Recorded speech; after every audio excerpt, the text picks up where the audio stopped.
everybody. Welcome to the Hallmarkies podcast and wish you all a very happy Hanukkah. It's very exciting.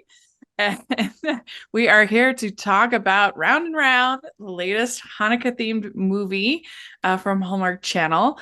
And I'm from Rachel Agdern, and Stacey Agdern is here. Hello, everyone. I'm so very happy to be here. Thank you so much, Rachel. I love coming on every year and having these conversations. So Yes, it's so much fun. And we love having you on any time of the year, but it's always something I look forward to, is getting a chance to catch up and learn. I mean, I really do. I learn a lot from our conversations about Hanukkah and the traditions and the movies, and they are getting better. Wouldn't you agree? definitely, I absolutely. Yeah. So it's gonna be fun to talk about Round and Round. And this movie, let's see here. So this movie was directed by Stacey Agdern, writer Tamar Laddie, and it stars Brian Greenberg and Vic Michaelis and Rick Hoffman. And it is Rachel stuck in a time loop, reliving the night of her parents' Hanukkah party. Can Zach, the nice boy grandma's trying to set her up with, help her make it to tomorrow? So we'll dive in and we'll talk about the movie. But I guess overall, what'd you think of it? Overall, it was pretty good. Yeah. I think going you from Hanukkah on Ra, you could pretty much go anywhere, and I like that this is where they went. So, Uh-huh. um, Yeah, it's very interesting. We'll talk about it, that it definitely felt like a different kind of Hallmark movie. And I was talking to Anne about it, and co-host Anne, and we agreed that it almost felt like more something you'd see on ABC Family back in the day. mhm. It had like a little bit more of an edge, and I think they took some risks with Yeah, the script for sure. they did. And we've talked about it pretty much every year. We talk about this, but I think it's worth bringing up every year. Is Mhm. you have mentioned that Hanukkah is more a holiday of identity compared to a holiday of a religious. It is a religious holiday, but Yeah, it's but it's more a significant, minor. at least Yeah, for you, yeah. about a holiday of identity. What do you mean by that? So generally speaking, like one of the things um that has created a lot of increase in contemporary cultural importance in Hanukkah is the fact that it is one of the many holidays that sit in the middle of December. You Yeah. know, sort of like anywhere from like October to like the end of December, there are many different holidays from all over the world that are being celebrated. And because Hanukkah's proximity to all of these holidays, to all these winter holidays, it becomes more important in that it allows people who celebrate Hanukkah to talk about their faith and their culture in ways that uh, usually are not done, basically. Like that, that sort of like the spotlight on this time of year allows people to stand up and say, I am Jewish, and Hmm. basically. Right. Yeah. Whereas the more religion, more sort of impactful within the context of the religious holidays happen, in with Rosh Hashanah, Yom Kippur, and Hmm. Passover, mostly. Yeah. Yeah. I can understand what you're saying because of its time of the year, and also the emphasis on gifts and things like that. I think make for an easy comparison. No, no. Uh, was that something that was always, was it growing up? Was Hanukkah kind of a pretty big thing for you growing up, or was it something you sort of uh became more important as you got older? So I always enjoyed Hanukkah as a kid. That was kind of like, again, like, you're one of very few Jewish kids in a class. Your mom comes in to make latkes. It's kind of like an exciting, expected thing where you get to share your traditions with the Hmm. class. Um, Yeah. I shared other holidays with friends who celebrated them, but Hanukkah was always mine. Hmm. It didn't really like switch to become my favorite identity, my favorite holiday, we'll say. Yeah. until I got older. I Yeah. think what happened was that I was around a lot of people. I worked in a bookstore for about 10 years. And so Mm, during that time of year, I saw, you know, I saw like the advent of more Hanukkah related items, the joy of seeing things that I knew from growing up, in stores and in places. And I saw like pins, and I saw random scarves or random sort of things that had like menorahs or dreidels or random gelt. And I was like, this is the most amazing thing ever. And it yeah. made me happy in difficult times. And Mhm. it Yeah. became a favorite. So, Yeah. Well, one thing I think that's strong about this and Hanukkah on the Rye is that both movies didn't feel a need to really explain anything, hardly at all to yeah. us. I mean, they're throwing out Maccabees, they're throwing out, like things like that. Yeah.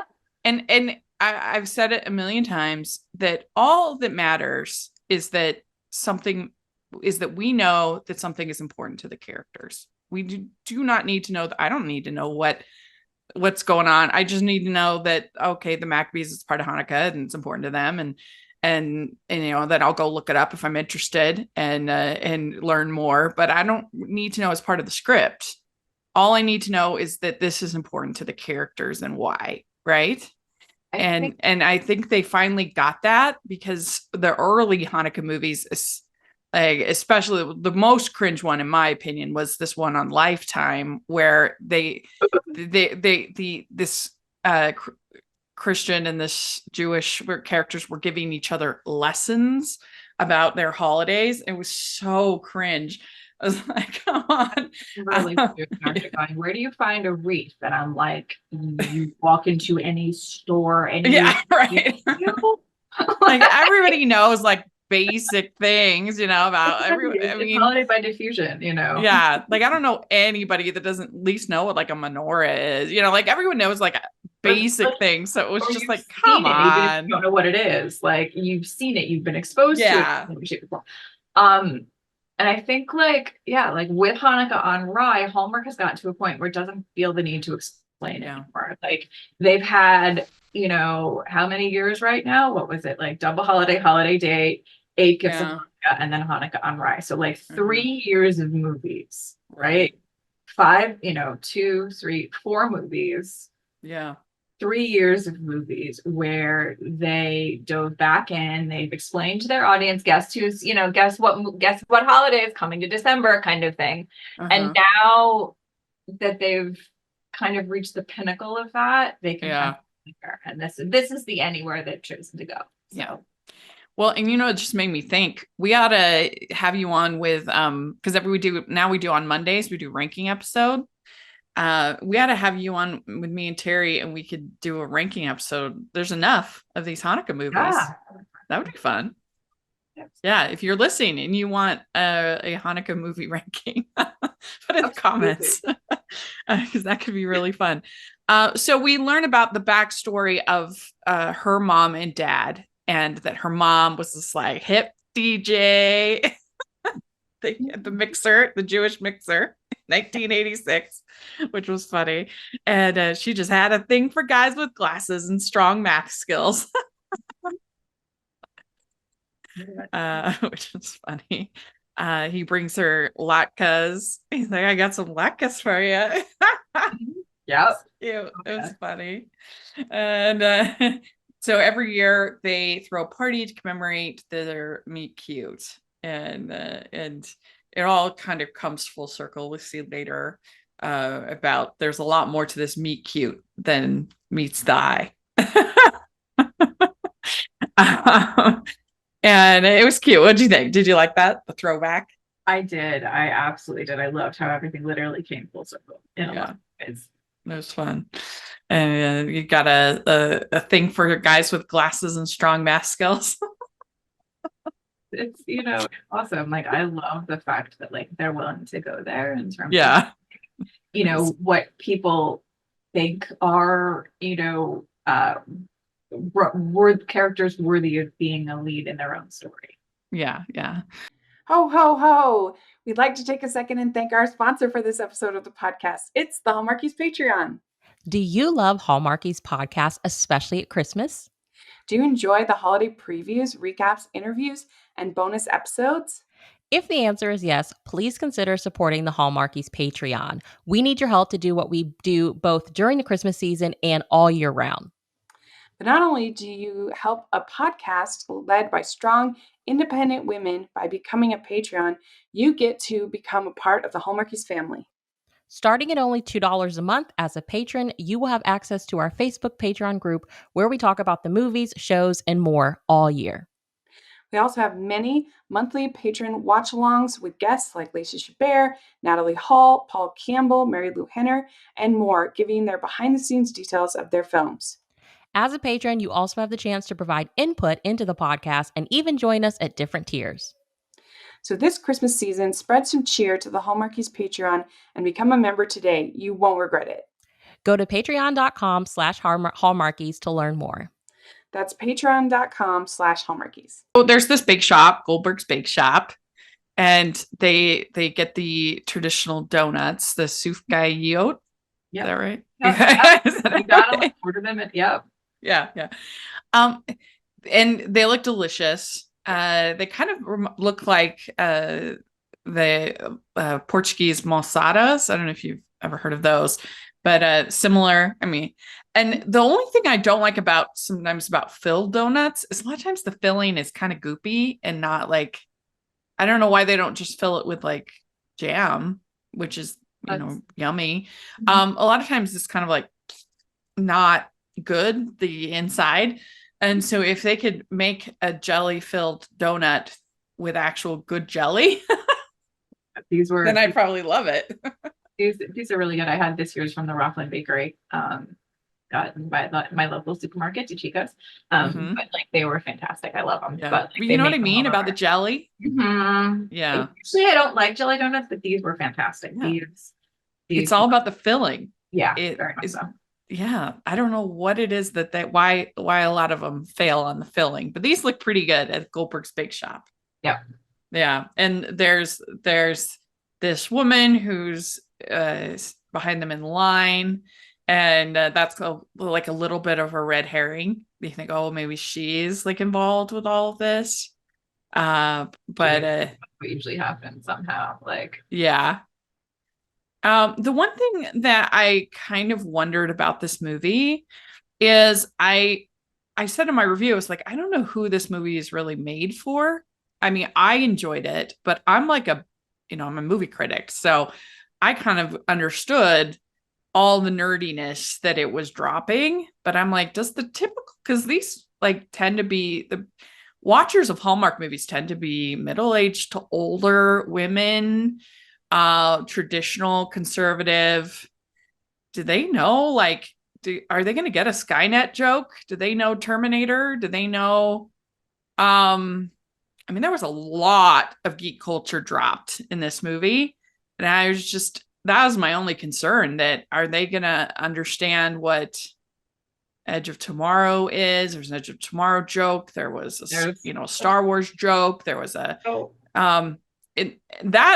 was my only worry. But on that front, Caroline, one of our co-hosts, she is pretty limited in her movie watching experience. I think she's only seen one of the Star Wars movies because she saw it on for my podcast. She's pretty limited on what she's seen, and she said she really liked it. So but that was my concern, is like, did they go too far with that they're going to ostracize some of their audience? I don't know. Did you have any thoughts about that? So one of the first impressions that I got in terms of once people started like talking, critiquing and stuff, is there's this wonderful structure in romance novels where like it's a group of writer friends, it's a group of fan friends, and the story is reflective of the fandom in particular. Melissa Blue wrote a series like this. The first series, though, that came to mind when I was watching this was the Bromance Book Club by Alyssa K. Adams, where like it's a bunch of guys who read romance novels as manuals and give advice to the other members if they're having romantic troubles. Oh, that's fun. So like the first one was a sports romance, the second one was a thriller because of the guy who was like basically at the center of it. One of the members of the book club is a historical romance fan, and I think he was writing a historical romance, and I'm not sure if there's stories. But anyway, what's it called again? the Bromance Book Club is the series, Huh. and it's by Lyssa K. Adams, and it's Oh, that sounds fun. but it in a lot of ways, like I love this format so much because it allows like you see the object of fandom, as it were, through the eyes of a fan. So like you learn about the fandom through the characters, through the book. So like as they were talking, like in the comic book shop in particular, like those conversations reminded me, like, okay, this is a science fiction movie, but it's a science fiction movie like sort of centered around science fiction fan characters, like those early conversations between them where they talked about Dungeons and Dragons and fantasy and science fiction. That was a huge and amazing, like, sort of plot carrot, we'll say, to what was to come. Yeah, I mean, I just I think it could have maybe it'd just be interesting to see. I'm curious to the listeners how you felt about all of, because they talk about Superman, they talk about the new movies. Of course, there's lots of talk about Groundhog Day and Andy McDowell and Bill Murray and there was just a lot. And I kind of felt like, I guess this movie was made for me because I'm a big movie fan, but will it appeal to your typical Hallmark viewer? And that was my only thing I kind of wondered about. But my other also is like, sorry, is that Hallmark does a lot of publicity for this movie, does a lot of publicity for the Hanukkah movie, like outside of their normal channels. Yeah. And it's a topical conversation because it's important, because coding is not representation, and having an actual Hanukkah movie on television is a big deal. Yeah. So like people are going to watch, and they may not necessarily be Hallmark. Oh yeah, that's fair. That's a good point. Because they're coming in specifically to watch the Hanukkah movie. No, also, you have a wider, I mean, also like one of the things that I've noticed, and I'm very happy about it, is that we've kind of learned that Hallmark's audience is not as conservative or traditional, as it were, as they think, as people thought originally, because there are a lot of movies that are having success that wouldn't have success if the audience were as conservative and traditional as people That's thought. true. Or at That's least true. So yeah. So she's dating this guy, Adam, at the beginning of the movie, who is a professor from Columbia. And we see at the beginning, he calls and says that he's not going to be able to make it because he's sick. And you see that he's calling from a crowded place. And even later on, we see that it's literally like right outside. It's the train station with the same guy and everything. Bell ring Santa guy. And so we know from the beginning, he's a jerk. We don't like him. Yeah, no good. And then we have this, let's see where, so then they have the meet cute, where they, all the donut collision. No. And it was kind of funny because I would think, especially day 2, when this happens, that she would, that wouldn't happen again. That she'd be like, I'm moving to the other side.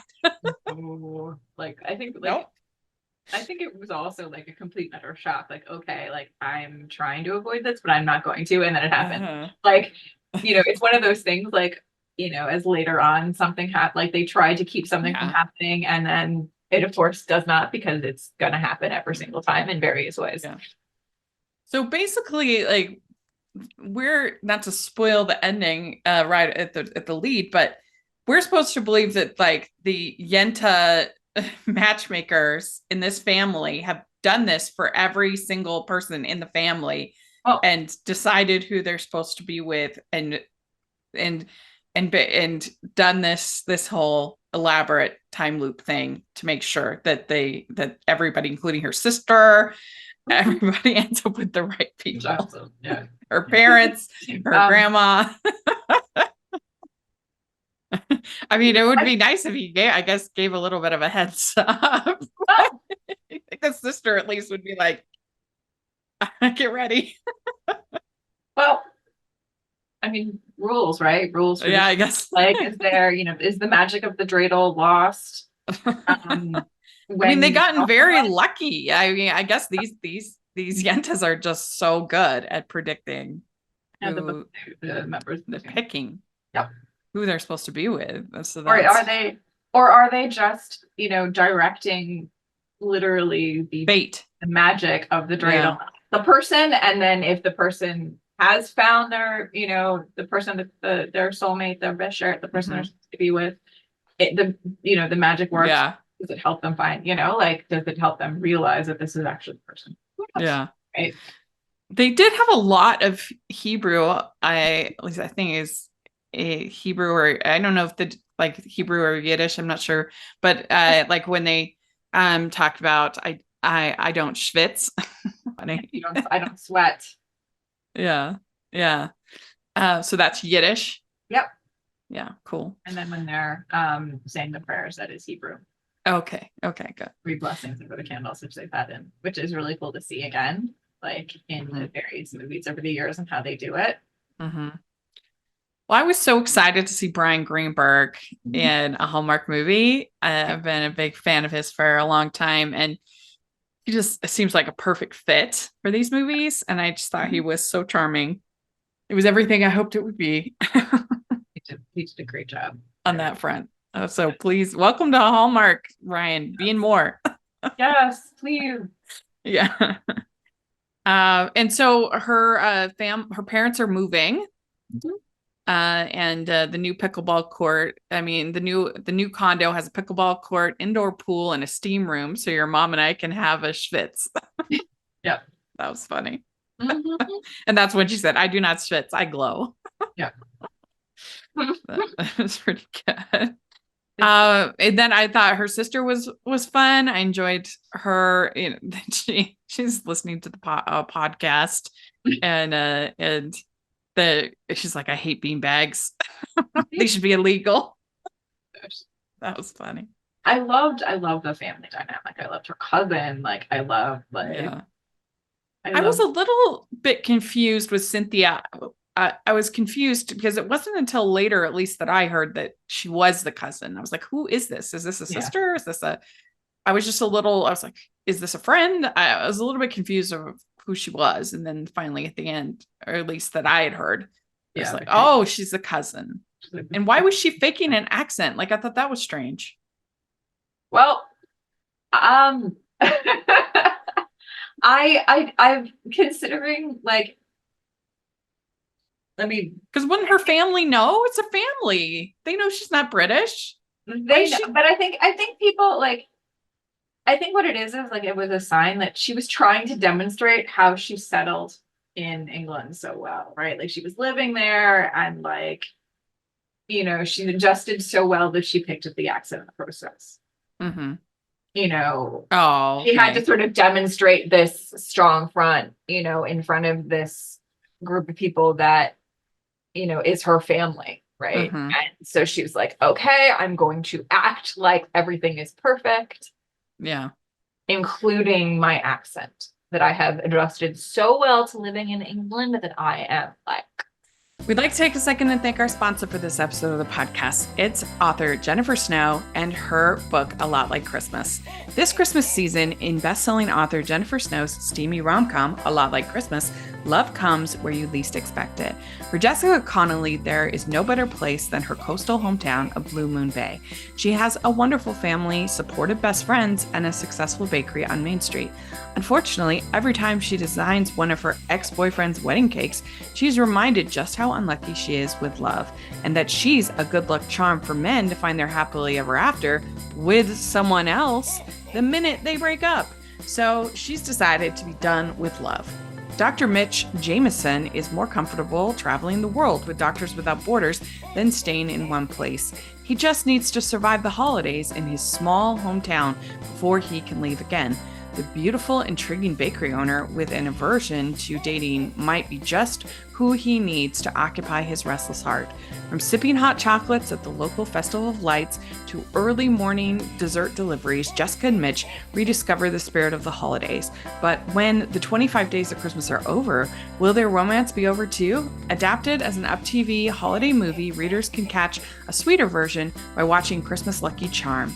And you can purchase A Lot Like Christmas wherever you purchase your holiday reads or by using the affiliate link below. This guy, Zach, is there at the party with that her grandma has brought him. And this is the guy that she wants him to be with. She wants her to be with. Yep. And I mean, who can blame? Yeah, exactly. He's and she wants to be a writer, but she, instead of writing novels, she's an editor. She has a novel basically finished, and we see it later on in the movie. Yeah, but that was a very relatable. I mean, I'm sure, especially you as a writer, you could relate to that. But I think anybody, it's easy to sort of put off those scary things. Yeah, like, there's you write something, like, especially when you're starting, especially when, like, I mean, it's always like, it's especially when you're starting, learning how to accept critique and criticism and preparing yourself for it is like hard. Mm-hmm. Yeah. It's always hard, but the thing is, there's a difference between I want to make this better, because, like, generally speaking, in a lot of ways, like first books and for books in general, like, it's putting your heart literally on the page and then asking someone to, like, look at it. And it's like a process. Yeah, I mean, even as a critic, sometimes I have to be careful that I'm accepting of criticism, because it is hard, and you work so hard, and like, I don't know, like recently on the podcast, we got a couple different negative reviews, people complaining about the advertisements being too loud, but we have absolutely no control over that. That is like not. And so all I can do is turn up the volume on the episode a little bit. And so that's what I've been trying to do. But it's hard to not like feel frustrated and be like, but that's what you just gotta do, like, it's just part of being. And if you're gonna have the courage to put content out there, some people aren't gonna like it. And that's just the way it is. Exactly. That's, and that's why there are a lot of bits of creative professions out there. That's why, like, there are so many different examples, so many books, so many poems, so many movies, so many things out there, so many for different people, because not everyone's gonna like the same thing, because no two people have the same taste ever. Like, it never works that way. Right. It's true. So how did you think they did as far as setting up day one and setting up the characters for this kind of time loop story?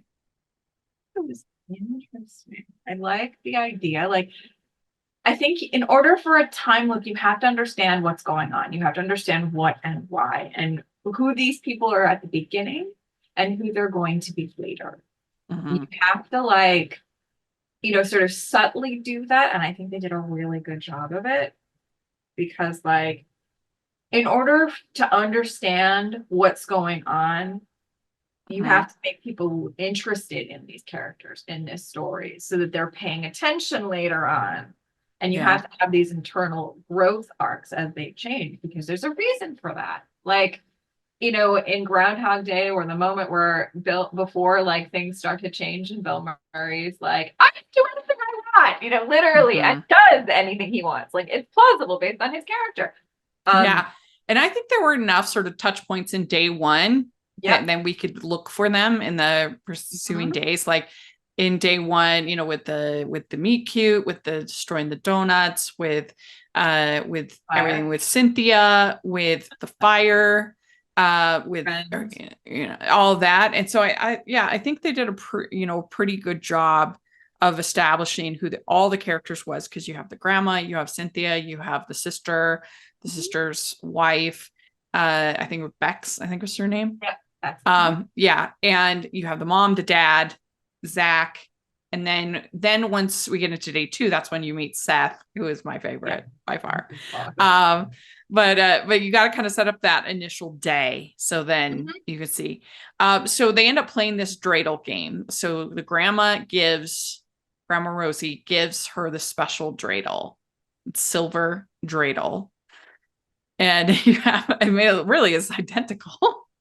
It was so funny because like I came in, so I had an event at the Rapadas scheduled for the night before I was going to watch this movie. The night I was supposed to watch this movie, and I was going to watch the next day, but then flood warnings and travel advisories turned the event virtual. I still had my materials, and I still, and the authors that I had the event with were awesome and amazing. And so I literally had the stuff from the event with me in the house somewhere. Yeah. And one of which was this dreidel that I borrowed to use as like a spinner for the questions that I was going to be asking in the 4 different categories. So literally going from the virtual event in this particular room, right where I'm sitting, to the other side of the house to watch the movie that was on, I found myself entirely too amused for words because this was the dreidel they were using, which is very similar to the dreidel. Yeah. Yeah. So for people that aren't familiar, why don't you explain the dreidel game and kind of what it's about? So the dreidel game, so there are 4 letters on this dreidel. Nun, Gimel, Hey, Shin. And they represent different actions you take. They're actually part of a larger phrase, Nes Gadol Hayasham.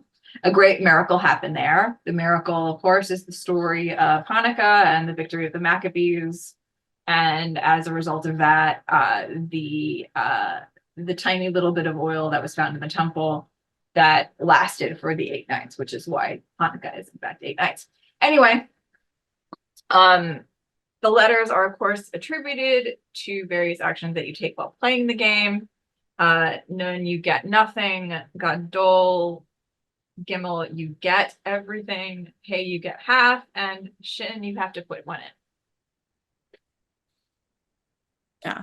So when you play, so what's good? Like, how does the game work? So there are various ways of playing. The most traditional one is the dreidel gets passed from person to person. During their turn, they spin it, sometimes well and sometimes not so well, because a dreidel is kind of not an easy thing to spin all the time. And however it lands, that's what you do. And you go around until the pot is empty, basically. So what kind of things do you do when you say, so depending on which of the 4 sides? Exactly. Depending on Gimel, Hey, or Shin, what lands up, like you have the pot sitting in front of you, does nothing happen? Do you get half of it? Do you have to put something in, or do you get it all? It all depends. Okay, cool. Good. And so then we get into day 2. So she wakes up, we got our a lot of Groundhog Day homages in here. We learned that evidently Groundhog Day, that he repeated the day 12,395 times, which was funny. 34 years, 9 months, 5 days. And are we supposed to believe that in the world of the time loop movies that they don't age within the time loop? You know what I'm saying? That they still stay. So could That's what I think, because it's like you're not passing time, you're yeah, so repeating the same time. So so like, he could technically have been in the loop for 200 Yep. years exactly, and never be any older. exactly. Because So he's repeating the same thing. He's not. yeah.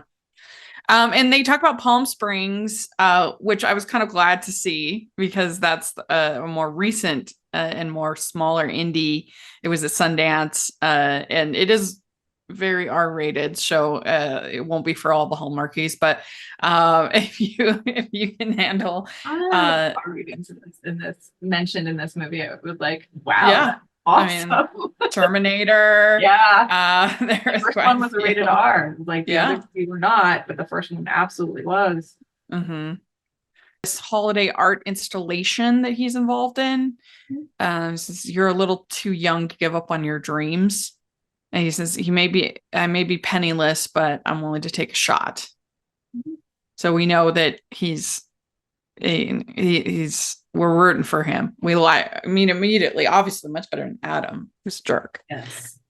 And so Cynthia, she brings the donuts that the yeah. And so she has this young adult novel that she wrote.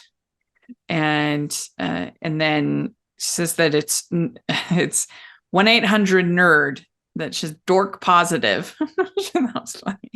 I love their whole. It was a really nerdy movie.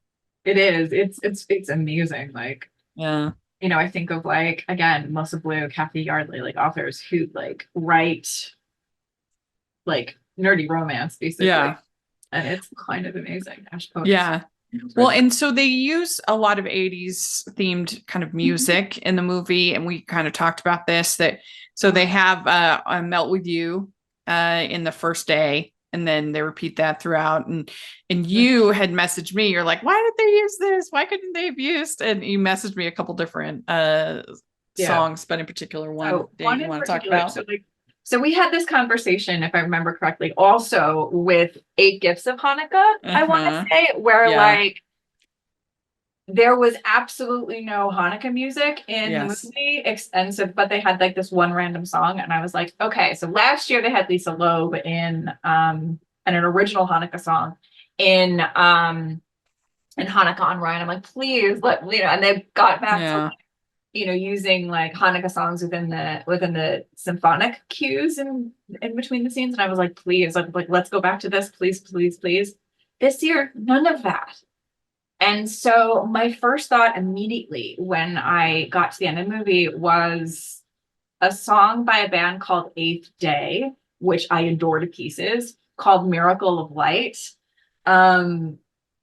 It's all, and like I had a conversation with a friend who was like, it's about 80s. I'm like, no, this song could literally like masquerade as a 1980s Hanukkah song. Yeah. With heavy synthesizers and like it's just a great song, and it starts like, I mean, but it's just a great, great, great song. And it's it's so perfect. Like, I'll be your miracle. Like, literally the Brian Greenberg character as Andy McDowell. I'll be your miracle. I'll be your miracle of light. Like, it's perfect. Yeah. I think that could have been fun. And I'll put a link down if people want to listen to the song, because there's like a music video and everything. Yeah. So then this is when we meet Seth, and he was the best. I loved Seth so much.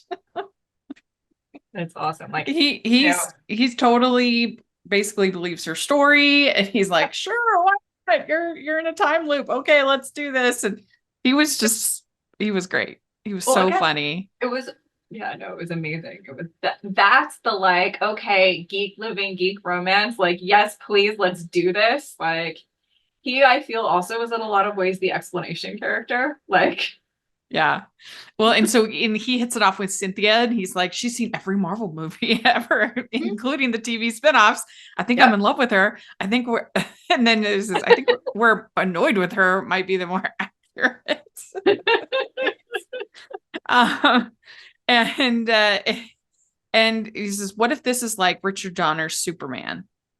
And when the earthquake hits and Lois gets stuck in the San Andreas fault, and it goes round and round and round and makes time go backwards, and she's like, "Oh, I haven't seen it. I don't know that movie." And he's like, "You haven't seen Richard Donner's Superman?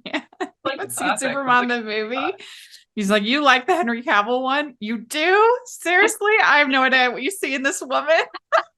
I love it. I love it. Which was hilarious. Because I am not a fan of the new iteration. I like Henry Cavill very much, but I want to see what the new one was going to be like. That's the one I'm fascinated by. Yeah, with James Gunn. Like, yeah, that one's going to be James interesting. Gunn version, and like the Jewish guy from Philadelphia. Like, yes. As a long extended side note, they missed a little bit of an opportunity. Like, they were like, I went to Hebrew school, but they didn't talk to her at all about like Jewish origins of comics, and it would have been really cool to have that moment. Yeah, that's true. There's actually at the moment, especially Superman. Yeah, there's like a whole there's actually an exhibit at the moment. Anybody in the New York area, the what is it, Center for Jewish History, which I love, has an exhibit. They actually had a Comic-Con this year. Anyway, like there's like a whole history of like Jews and comics, and it's. But he's just like, I just met her. I don't even know this woman. Yeah, and I was like, what do you even see in her? They're like, and they're foreshadowing that breakup later, which is interesting. Like, I also really appreciated when he's like, spoiler alert, it's a 45-year-old movie. Calm down. Yeah.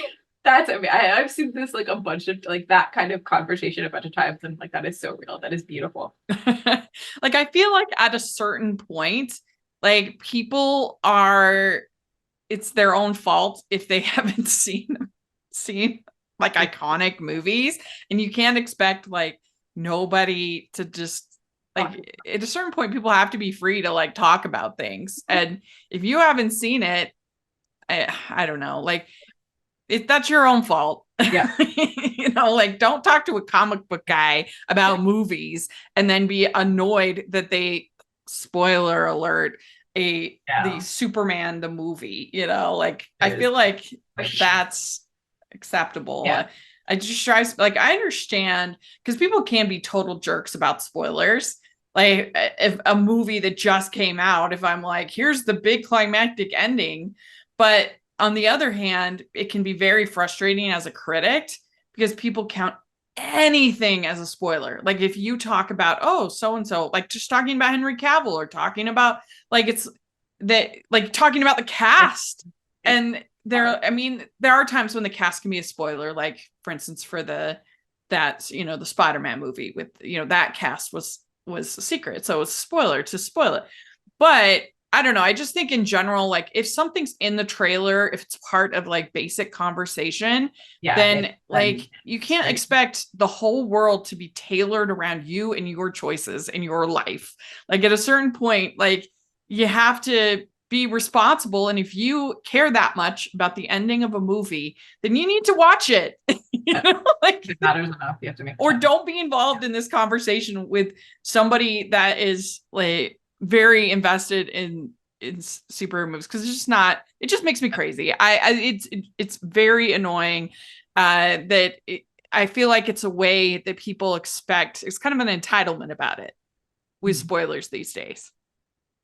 That as a critic, it can be so frustrating because you feel like I can't talk about anything. I can't, if I have a problem with the plot of a movie or show, I can't talk about it most of the time. And I just have to be like super vague about like, oh, it was, like, which is frustrating. And I feel like in the past, you watch old like Siskel and Ebert stuff, and like they could actually talk about what they liked and disliked about a movie because people weren't so sensitive to like the slightest detail being a spoiler.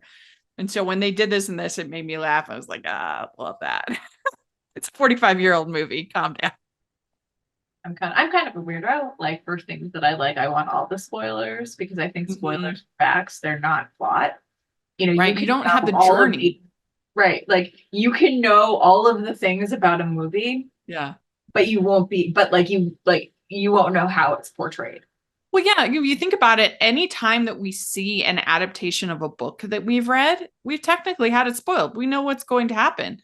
Like for Yep. every Harry Potter movie, for example, we know the ending of every single one of those. But for the most part, those were really good movies. And I was, I mean, I always say like, we know the ending of the Titanic, but it's still a pretty good movie.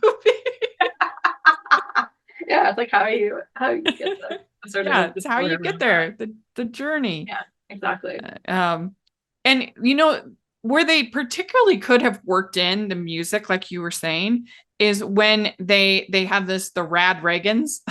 Exactly. That could have been like Eighth Day. Like instead of Yeah. like, like the beginning of the song, Yeah. They all female 1980s cover group. They only play one-hit wonders. yeah. And evidently it was funny. He's an 80s music fanatic. He puts the REO in Speedwagon. I was dying. I was like, that's amazing. But I was like, where's the Hanukkah? And then she's like, don't say words like that. I was like, where's the Hanukkah? Stop. Yeah. Like, Yeah. as awesome as that was, I was like, come on, you could have, Well, you could still make the same joke. It would just be 80s music that's Hanukkah. Like, yeah, like I don't know, like 80s fans who made Hanukkah songs or some, or Yeah. like the special Hanukkah show where like, the most like, and make kind of like a nod to like, night like bands of the decades that have made a Hanukkah song and made like a nod to Lisa Loeb and Lights. Yeah. Or, He puts the REO in Speedwagon. Exactly. That was good. But yeah. And so then we have Adam breaking up with her. As a side, like this was not on 44th Street. There was a benefit sign. I was like, what? 40? Oh yeah. No. This bar. And there were people talking about like, I'm assuming like they're gonna go back and catch the train back to Montclair, is what I'm assuming is going to happen. As opposed, or did they drive into the city? I wonder. But anyway, okay. I can't remember what they did. But she's like, you literally left me alone at the holidays, is what she did. He did, and says, I'm going to get dumped every day for the rest of eternity. And then I thought it was an interesting thing that they say to her. So sometimes we spend our days helping others, but the truth is we are avoiding our lives. So she's helping all these other people get their, books published and their things done. And I can feel that, that there's something that you're kind of putting off because it's scary. So you find all these other worthy things to do. But it's still worthy, but like, it's not your thing. I love their critique group. I thought that was awesome. This is another place where they could have put the Hanukkah music. If they founded that those initial synth beats could have sounded fantastic, a little bit of the song, it would have been awesome. Like, but that group that was the next thing I think that happened. I absolutely adored it. But when she disses Adam at the bar, and she's like, your feet aren't attractive. Yeah, that was fantastic. It's like, that was a low blow with the feet. Like, oh my God. I was like, that was what she grabbed. I kind of loved it. I was like, oh my God, that's so funny. Yeah. We'd like to take a second and thank our sponsor for this episode of the podcast. It's the Hallmarkies merch store. Are you looking for that perfect gift for the postable, hardy, or Hallmarky in your life? What about getting that t-shirt or hoodie that will help you stand out at your next holiday party? Now is the time to check out the Hallmarkies merch store. Full of festive designs by artists like Jessica Miller, Carrie from Hallmark Comics, and more. You can even have more than just shirts, but totes, cell phone cases, notebooks, mugs, and more. And it isn't just Hallmark. We have designs for Anna Green Gables, Man from Snowy River, The Nanny, and more. Every purchase at the merch store goes to help support the podcast and allows us to make the great content you know and love. There are frequent sales, so go to tpublic.com/stores/Hallmarkies or see the link in the description. That's tpublic.com/stores/Hallmarkies. Zach says, you're so smart, you're funny, you're beautiful, you've got this amazing family that would do anything for you. Do you know how many guys would kill for that? And by that point, like he's completely won us over. He is he's great.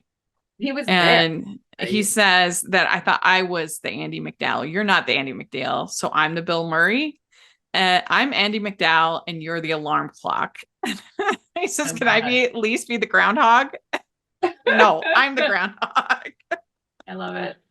And I mean, I think in the end, he is Andy McDowell. He is the Andy McDowell. No question. Yeah, he's always been like, this has always been a gender swap version of it, which I love too. It's too bad they couldn't have gotten Andy McDowell for a cameo. That would have been really funny because she's in the Hallmark family. Yeah. You know, that would have been really funny. But right now. Yeah, I mean, you do kind of wonder, is Groundhog Day popular enough that people know it that well? That, you know, they know the actors' names and they know is it, I mean, it's not Star Wars. But it's a different kind of like audience that goes that way. Like it's, you know, it's a movie that is shown on Groundhog Day every year on cable, I'm assuming. It's like, it's, you know. Yeah. But that was a funny, I was like, can I at least be the ground? No, I'm the groundhog. Yeah. She makes it past midnight. So in this time loop theory, then it's I guess just sleeping is the problem. And he says, so basically this time-like theory was just an excuse to hang out with me. And he says, I really hope you wake up and remember me. And they don't. Yeah. And it was and this was a deep cut. So I think a lot of Hallmarkies probably didn't get this one, was the jump to the left, step to the right, hands on your hips, bring your knees in tight. The time warp. I mean, I think the Venn diagram of people who know Rocky Horror Picture Show and watch Hallmark movies isn't that in that? You never know. You never know.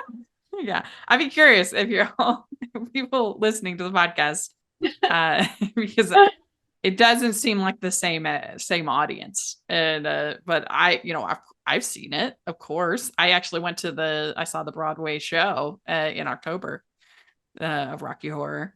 And it was a lot of fun. And this woman is unbelievable. And you just met her at a train station. She started talking to you. And then he says, apparently we've done all these things together.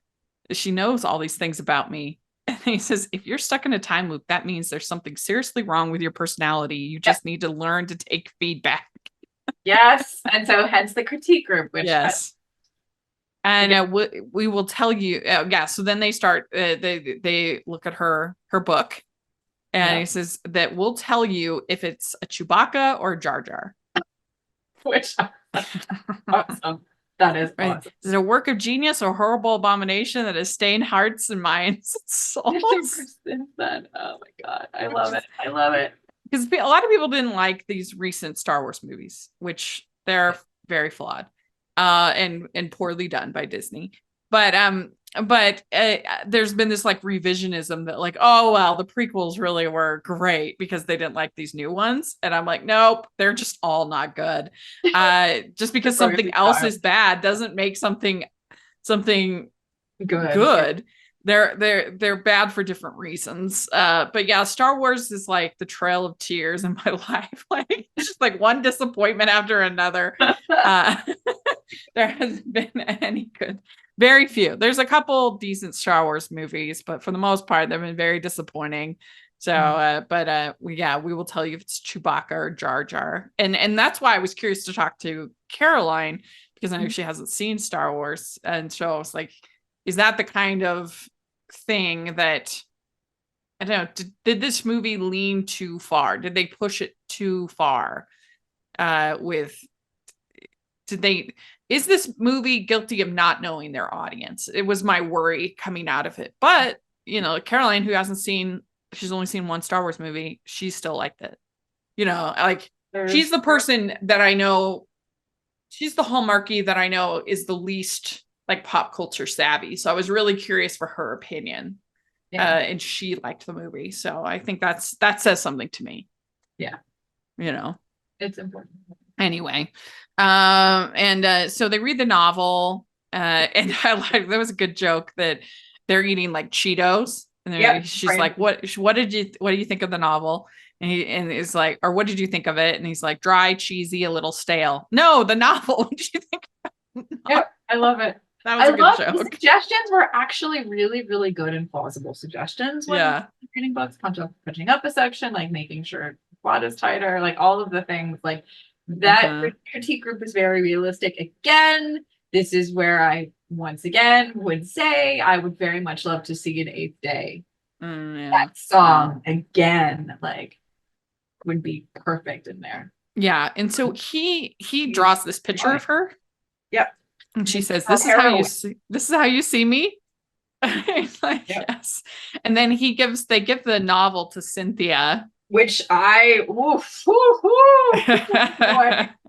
Yeah, as an author. How do you feel about that? So this was my reaction. Like, okay, she literally just got critique. She has not gone back to the drawing board. There is no sign of her fixing. Right. None. That's true. Right. This critique group has literally just told her what was wrong with the book. She has not had time to fix it. Yeah. So then they go right from this critique group where she has just learned what was wrong and give it to her cousin? No, absolutely not. Yeah. I mean, I can understand though, because from their perspective, we don't have time. There is no time. Right. You know, we're going to wake up and the day will be over and we'll have to start all over again. So we need to give it to her now while we're thinking about it. But yeah. I think under a normal situation, they would have waited. But that I think is why she's annoyed. I think she's annoyed. Also, like, you know, unsolicited manuscript, like, yes, it's her cousin, but like, and also like, you can kind of tell that there's a little bit of a, like, you start to tell that there's a little bit of a, not friction, but like maybe a separation between them at this point, which gets changed later, but like, yeah, you know, it kind of like stepping over that boundary again is not necessarily so great. So again, she's annoyed and with good reason. From writer perspective. So then we have let's see here. So Cynthia, we find out it's a fake accent and Cynthia's like freaking out and she's like, and they have this conversation. I miss the real you. Yeah. She has this conversation with her dad. Her dad says, I wasn't even supposed to go to the dance. I'd gotten dumped. And if it wasn't for getting pushed out of my comfort zone. So we start to learn some things there. Yeah. And then this whole thing with this van was really funny. The van. Bypass the train station, go to the van, get in the van, man. Oh my gosh, I love it. I love it.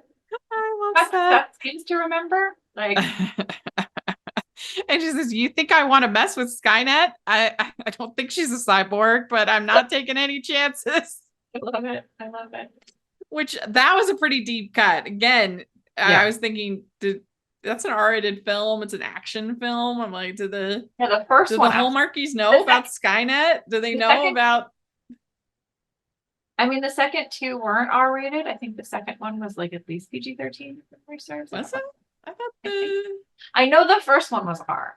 Yeah, the first one definitely was. I don't know if the second one was, because I know they did a lot of marketing surrounding Guns N' Roses in conjunction with that at the time, and Edward Furlong was like a whole thing. So I don't remember like if that one I actually saw in theaters twice. But anyway, I don't remember. I don't think it was R. I think that was like a PG-13. No, it's R. It was R. Yeah, Terminator 2. But some of the other sequels have been like Terminator 3, I think was PG-13. Yeah. I mean, all the other sequels aside from 2 have been terrible. But yeah, that's true. There have been some in the Terminator franchise that are PG-13, but I don't know. It's just like I said a million times. I kind of wondered, I was like, does this movie know its audience? Because I laughed. I thought that was a great line. And it makes sense that Seth, the character, would say that, he would say that.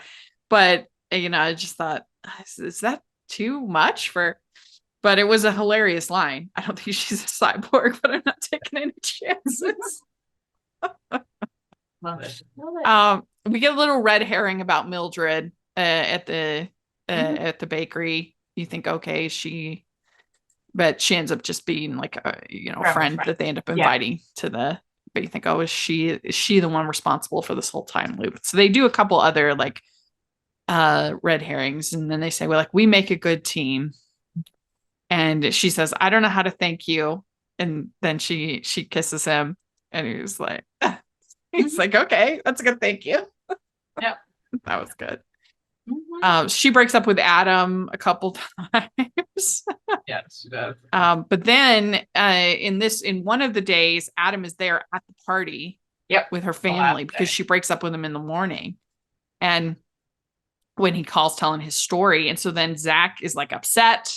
Yep. You're using me to make your boyfriend jealous. I'm on day 1 here and I can't seem to catch up. So yeah, Yeah. that was pretty good. Like building the tension. That was interesting. That It was very good. interesting. It's for like a Black moment. Mm-hmm. And we find out Cynthia really likes the book. Mhm. And then Grandma Rosie says, my granddaughter needs saving. She's a damsel in distress, which is cute. That she says to Zach.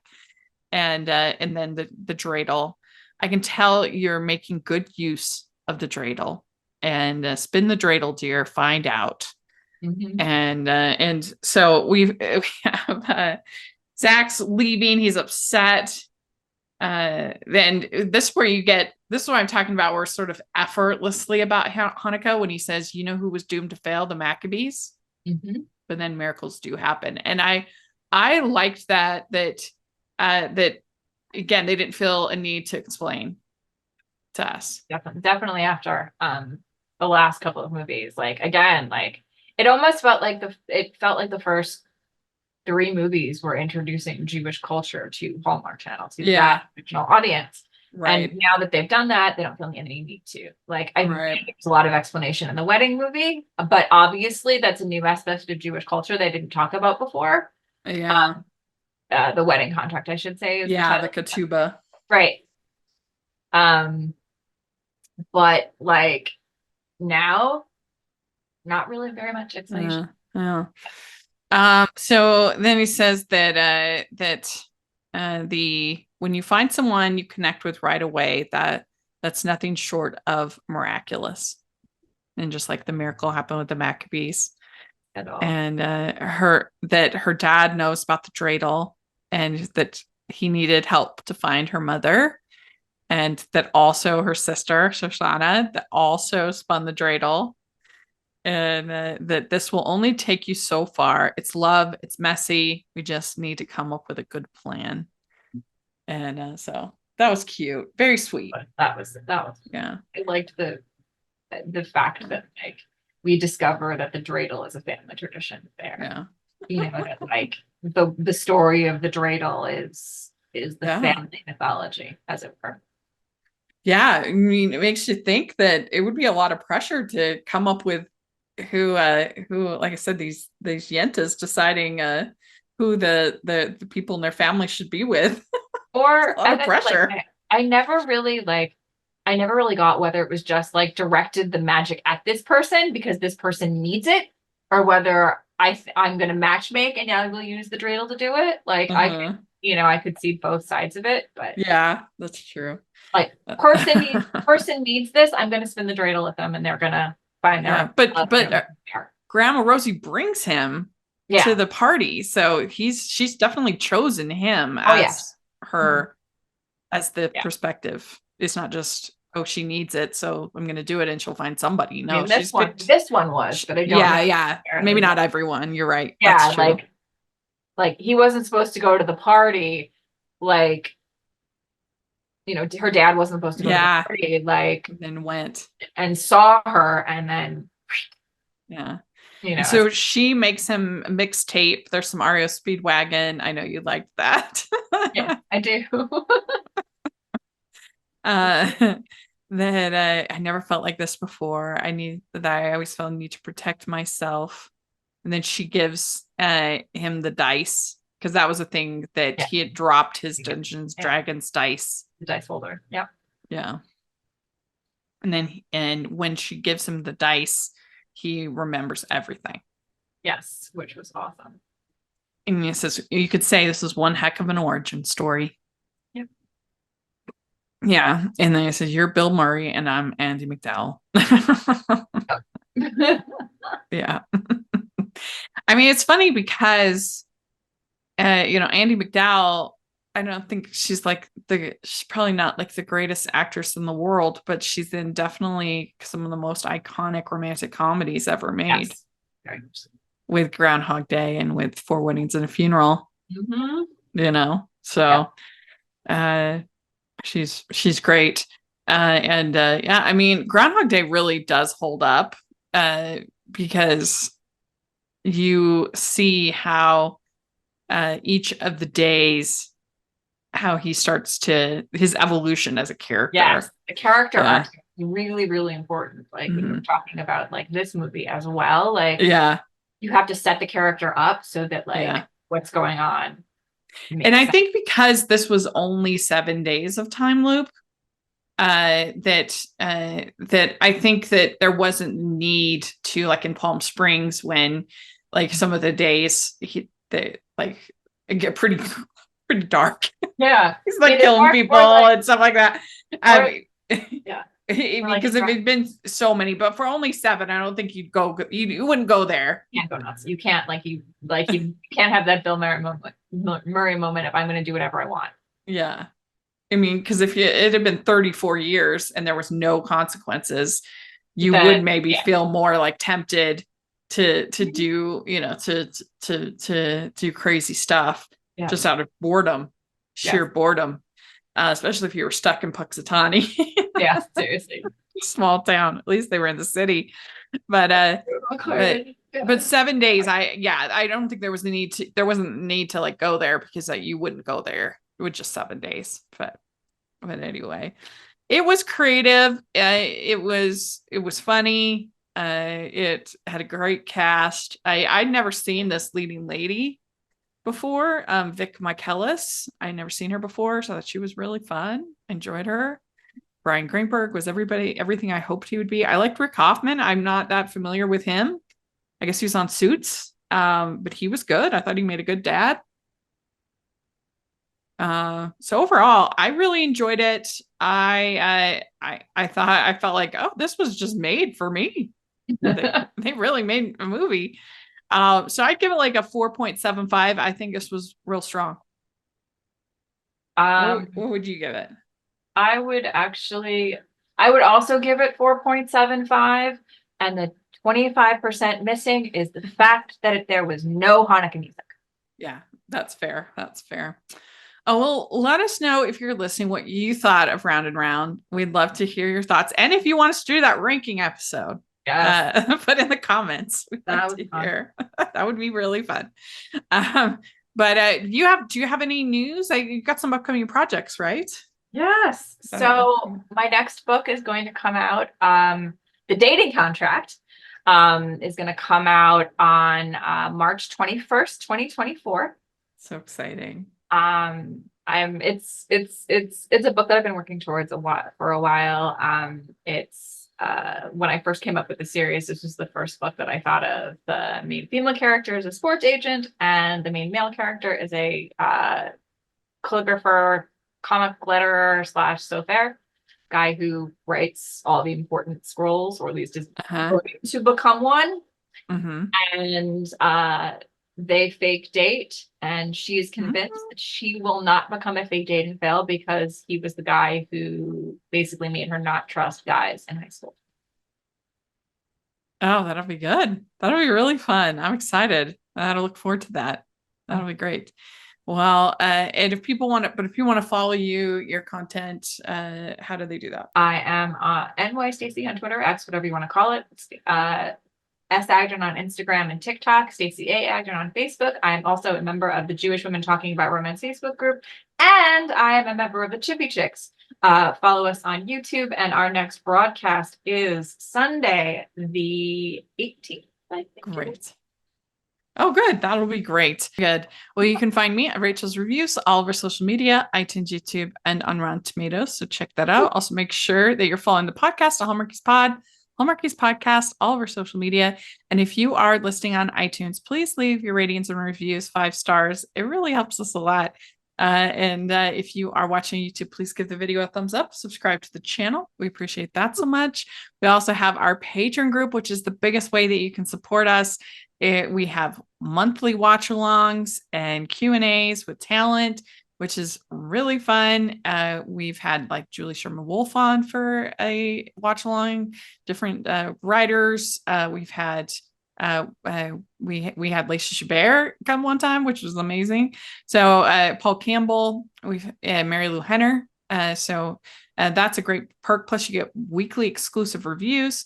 So the Patreon is, I think, well worth your investment. So please check it out. And then we also have the merch store. We could get all kinds of fun designs. So please take a look at that. And thanks so much. We'll talk to y'all later. Happy Hanukkah. Bye.